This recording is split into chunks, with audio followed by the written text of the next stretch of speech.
Welcome दोस्तों, आप सभी का स्वागत है एक और नए सेशन में। आज हम प्रश्नावली 1.3 की प्रश्न नंबर 4 को डिस्कस करेंगे, जहां पर हम इस क्वेश्चन को सॉल्व करेंगे। चलिए बिना किसी देरी के इस क्वेश्चन को सॉल्व करते हैं। लेकिन उससे पहले अगर आप हमारे वीडियो पर नए हो तो इस चैनल को सब्सक्राइब कर लीजिए और हमारे इस वीडियो को अगर अच्छा लगे तो इसे लाइक भी कर देना और बेल आइकन को ऑल पर सेट कर दीजिए, ताकि आप अपकमिंग जो वीडियो रहेंगी वो आपको सबसे पहले मिल सके। चलिए बिना किसी देरी के इस वीडियो को शुरू करते हैं।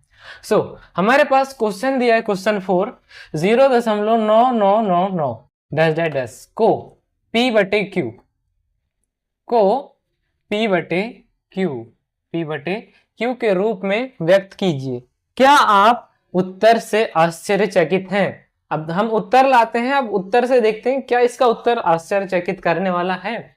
तो सबसे पहले हम लिखेंगे यहां पर सॉल्व। अब इसे हल करते हैं। सबसे पहले हम मानते हैं, क्या मानेंगे दोस्तों? हल दिया है और यहां पर लिख देंगे x बराबर 0.9999 डैश डैश डैश। अब x का मान हमने 0.999 रखे हैं, तो यहां पर हम x बराबर 0.9 के ऊपर बार भी लगा सकते हैं। अब जब हमने बार लगाया है तो हम इस x के मान को समीकरण 1 नाम देंगे। कैसे? x बराबर 0.9999 डैश डैश डैश समीकरण 1। अब हम इस समीकरण 1 में 10 का गुणा करेंगे। यहां पर लिखेंगे समीकरण 1 में 10 का गुणा करने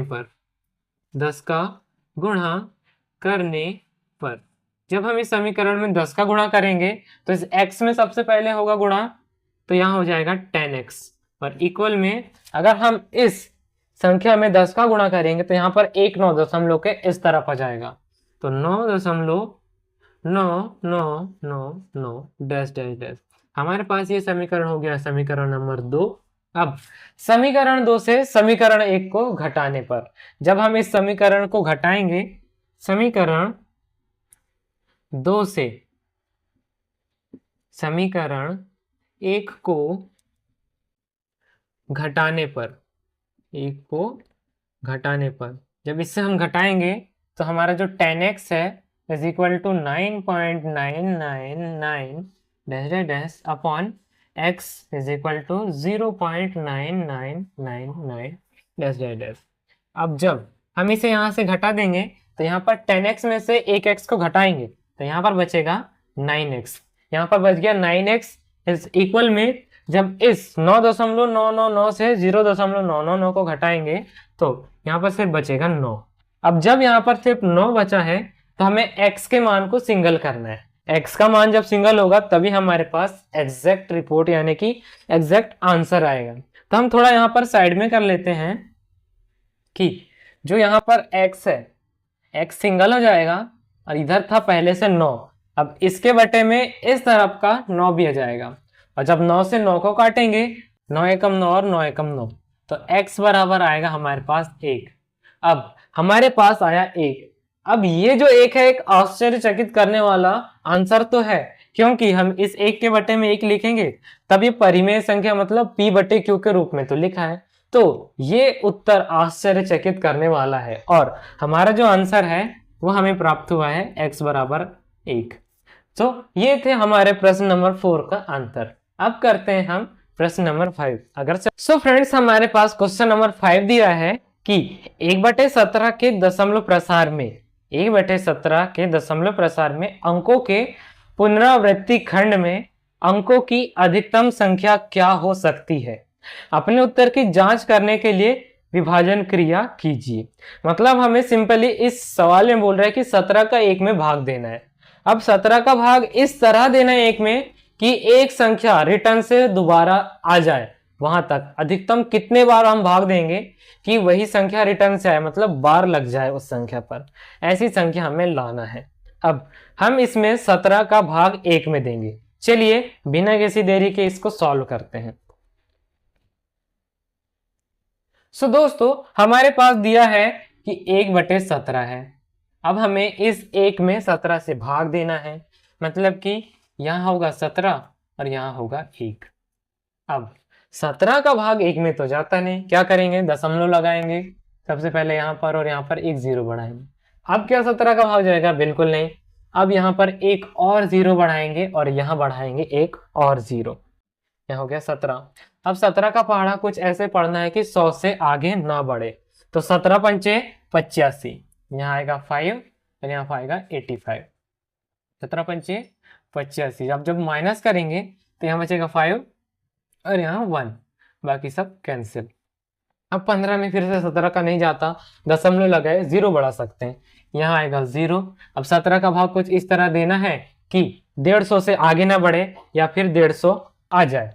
तो 17 का पहाड़ा पढ़ो कि 150 आ जाए फिर 150 से आगे ना बढ़े, तो 17 अट्ठे 136, 17 अट्ठे 136। अगर इससे आगे जाएंगे तो संख्या बढ़ जाएगी, 17 नब्बे 163, तो 17 अट्ठे 136।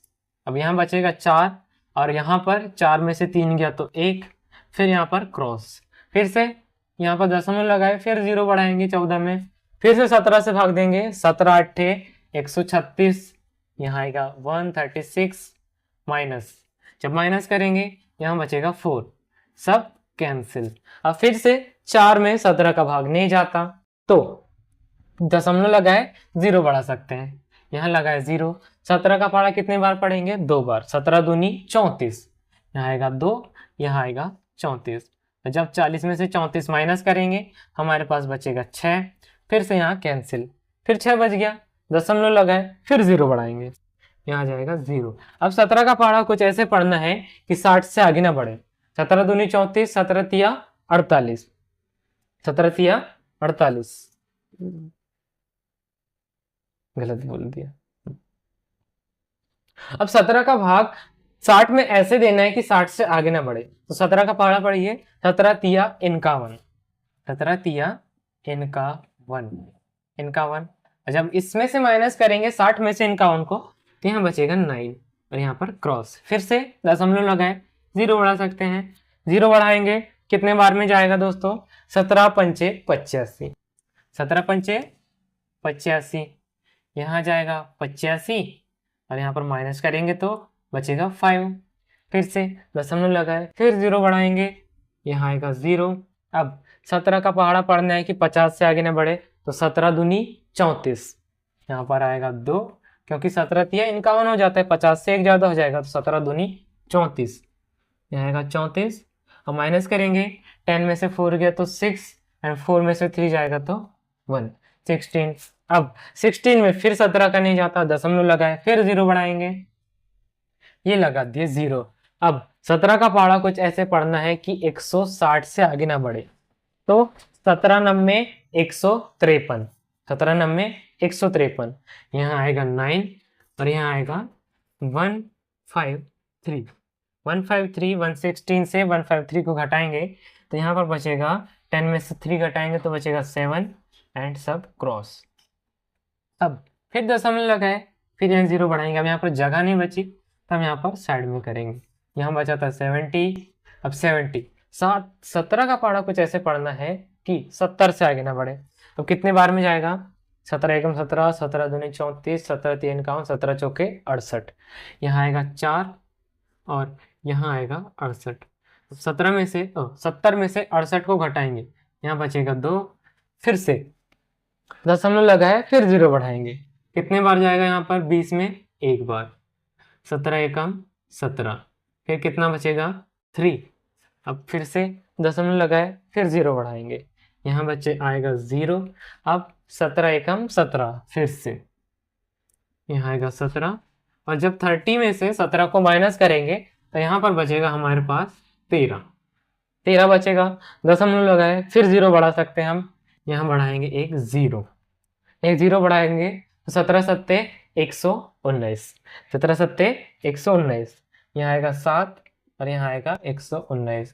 जब 130 से 119 को माइनस करेंगे तो यहाँ पर बचेगा हमारे पास कितना, 11। अब 11 में फिर 17 का नहीं जाता, दशमलव लगाए 0 बढ़ाएंगे, यहाँ आएगा 0, 17 सत्ते 119, तो 17 का 7 बार करेंगे तो नहीं आएगा, 17 छः 102, 17 छः 102, यहाँ आएगा 6 बार और यहाँ आएगा 102। अब 110 में से 102 को घटाएंगे तो यहाँ पर बचेगा 8 और सब कैंसिल। दशमलव लगाए हम, फिर 0 बढ़ा सकते हैं, यहाँ लगा देंगे 0।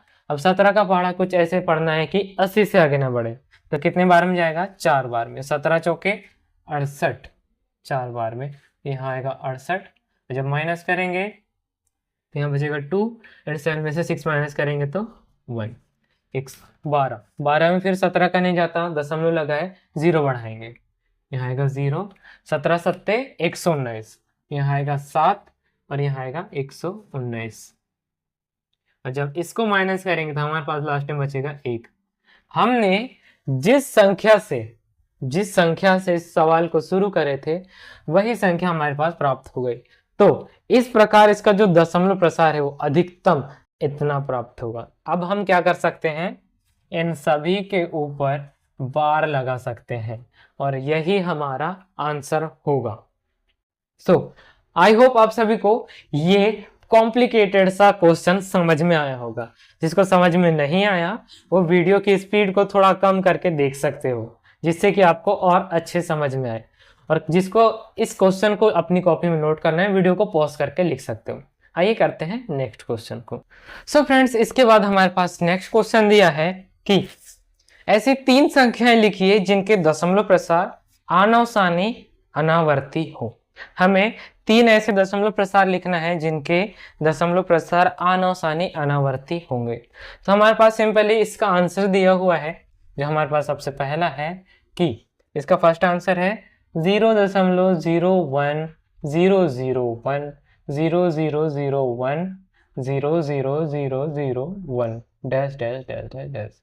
तो ये जो दशमलव प्रसार है आनावसानी और अनावर्ती दोनों है।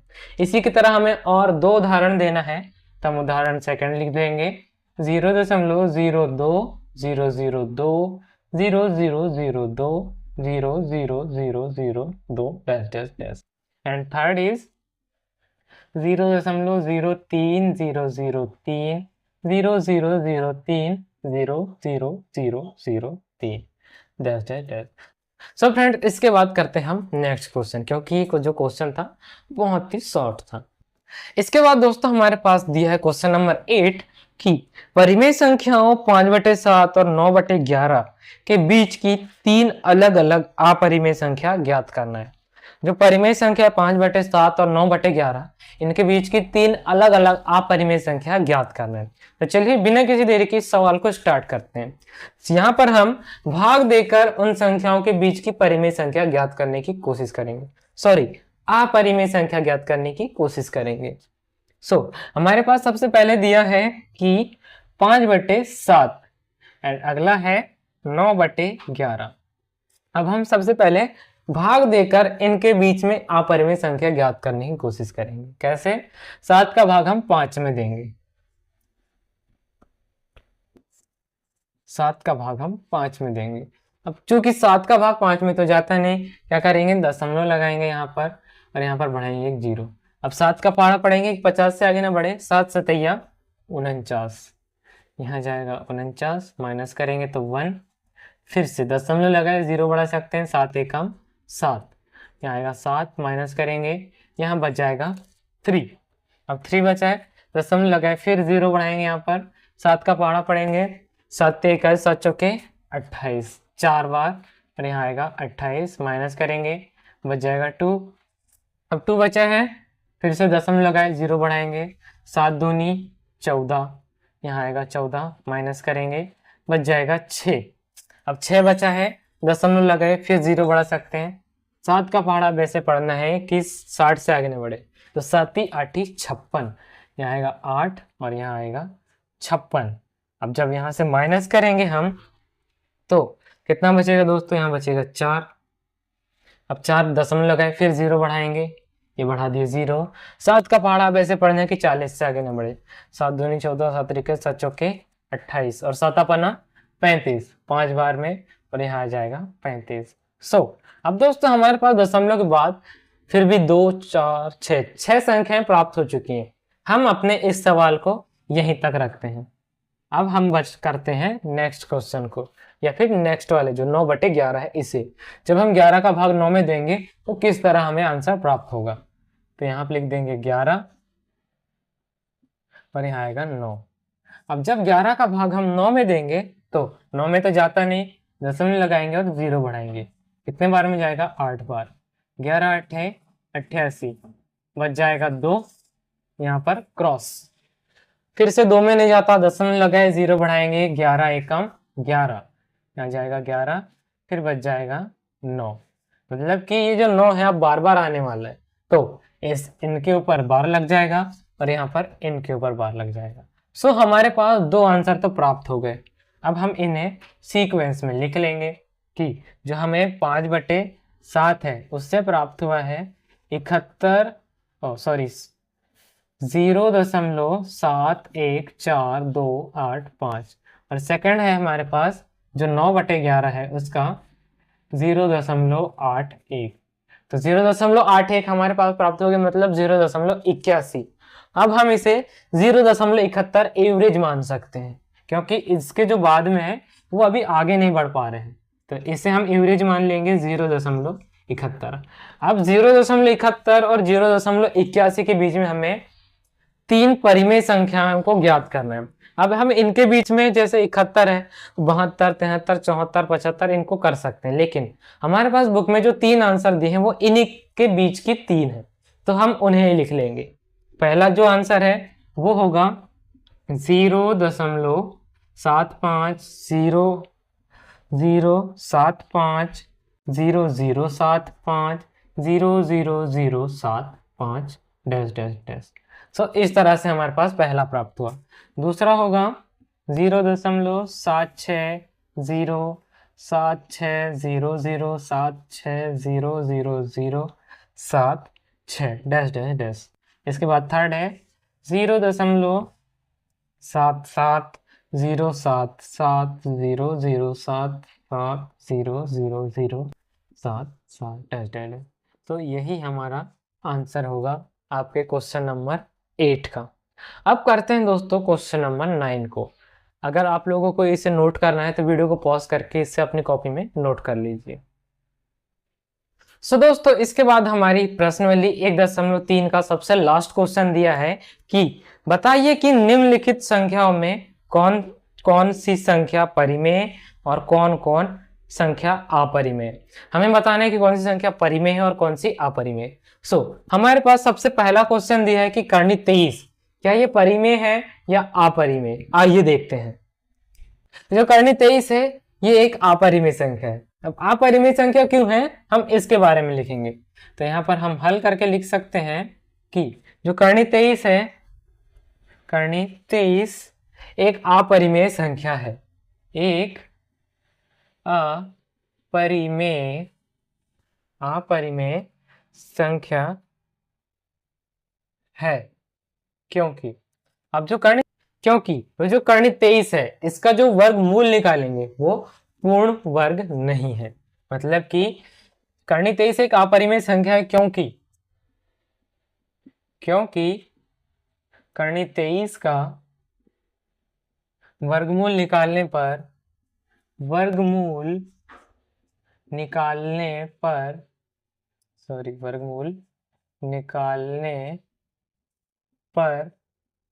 पूर्ण वर्ग प्राप्त नहीं होता। ये था आपका आंसर फर्स्ट वाले क्वेश्चन का कि ये अपरिमेय संख्या क्यों है।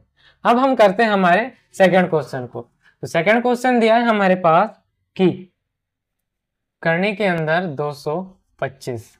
अब 225 को बताना है कि क्या ये एक परिमेय है या फिर अपरिमेय।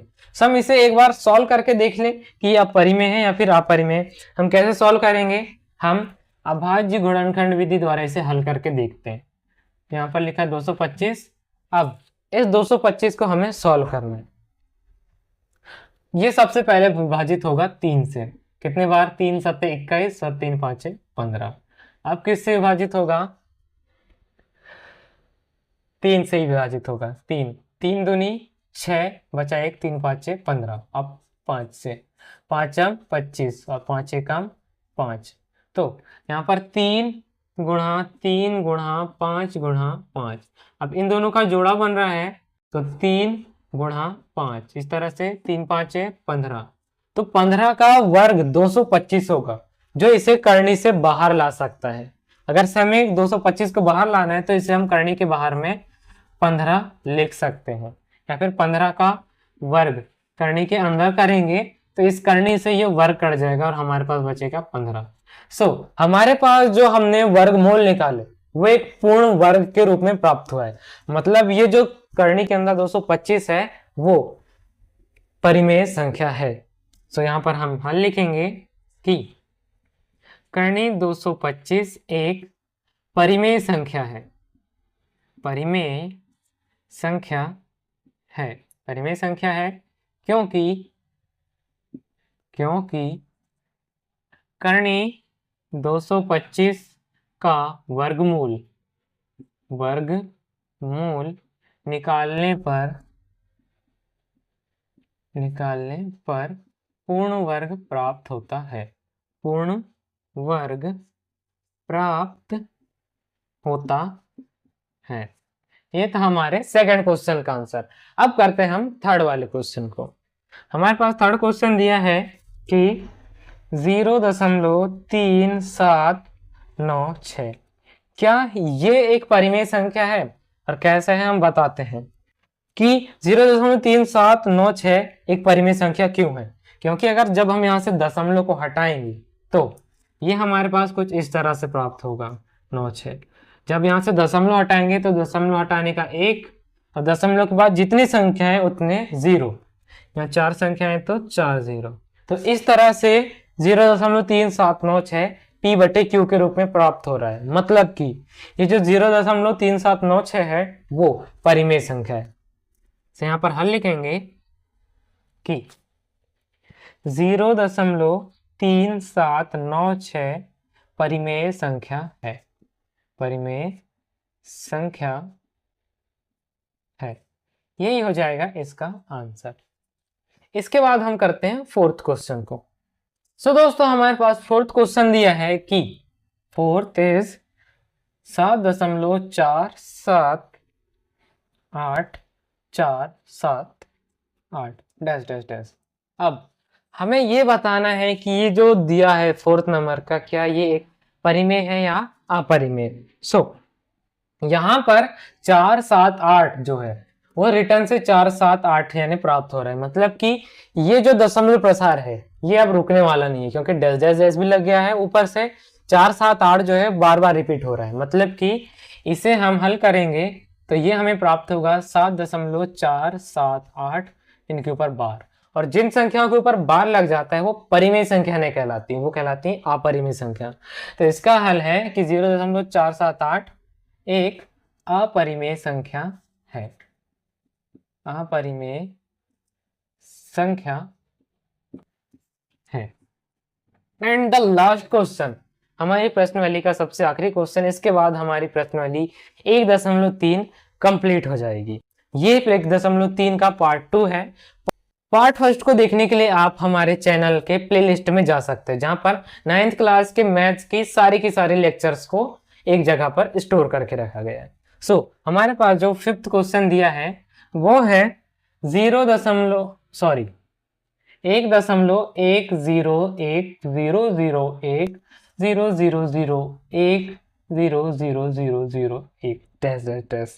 मतलब अब आप लोग इसे ही देख सकते हो, ये इसी का एक रूप दिख रहा है। मतलब कि ये संख्याएं अब आगे जाकर रुकने वाली नहीं है, मतलब कि अब ये परिमेय संख्या नहीं होंगी। तो इसका हल होगा, अगर से इनका दशमलव प्रसार रुक जाता तो ये परिमेय संख्याओं के रूप में टूट सकती थी, लेकिन इनका दशमलव प्रसार अब रुक नहीं पाएगा।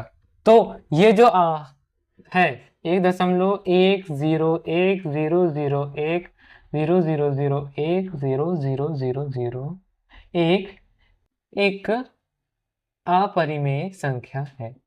अपरिमेय संख्या है। दोस्तों इसी के साथ जो हमारा प्रश्नावली 1.3 है वो एंड होता है। आई होप आप सभी को ये जो सेशन है वो समझ में आया होगा। जिसको इस सेशन में कुछ गड़बड़ी लग रही है या फिर उन्हें कुछ डाउट पूछना है तो वो कमेंट बॉक्स में आपके अपने आंसर या फिर क्वेश्चंस को बता सकते हैं, जिससे कि हम आपके क्वेश्चन को सॉल्व करने की पूरी कोशिश करेंगे। हम मिलते हैं आप सभी से इसी तरह के एक नेक्स्ट सेशन में। तब तक के लिए गुड बाय।